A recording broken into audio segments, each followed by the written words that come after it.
Hai semua, di video kali ini aku mau berbagi resep cara membuat Milo Cheese Cookies. Cara membuatnya ini sangat mudah, bahan-bahan yang dibutuhkan juga sederhana.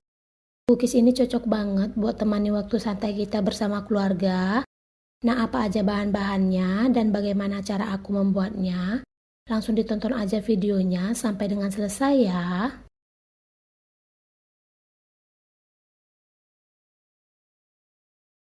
Oke teman-teman, sebelum kita lanjut, dukung terus channel ini dengan cara subscribe, aktifkan loncengnya, like, komen, share, dan semoga bermanfaat ya. Selamat menonton!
Terima kasih sudah mengklik video ini dan menontonnya sampai dengan selesai. Dukung terus channel ini dengan cara subscribe, nyalakan loncengnya. Jangan lupa like, komen, dan share ya teman-teman. Sampai ketemu di video berikutnya. Happy baking!